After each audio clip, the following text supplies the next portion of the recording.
Post 9/11 and even 10 years later after bin Laden dies, we still have the question of how big this movement is. Is it the small core of individuals around Zawahiri, largely based in Pakistan?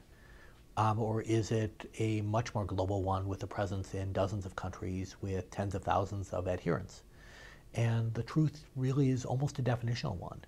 There is a core group, and that's the most important part of the movement, but they do have linkages to an array of affiliate groups around the Muslim world that have some ties, but at times more in rhetoric than in reality, to the core organization.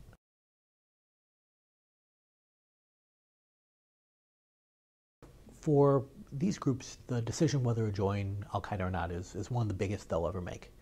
On the pro side, in the past at least, joining Al-Qaeda would come with money.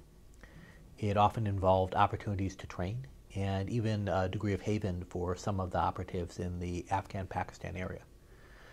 Groups also often did this when they were failing locally. So what we saw in Egypt in the 1990s is an important group, Egyptian Islamic Jihad, that was really focused almost entirely on the Egyptian government.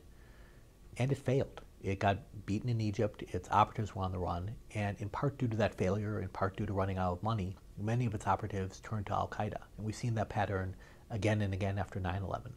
So it's a mix of opportunity and problems at home. But joining Al-Qaeda has huge costs. One, you take on a lot more enemies.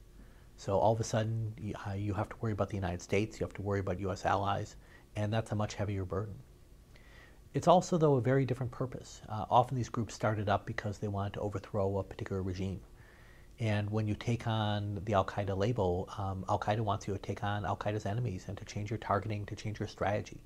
And many groups don't want to do that.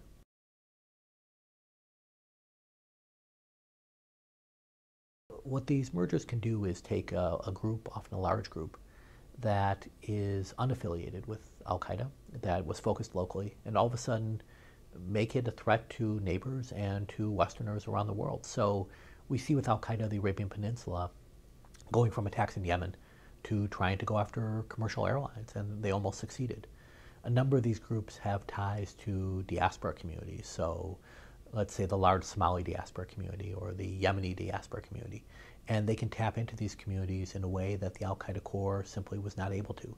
So there are new risks that come with these affiliates.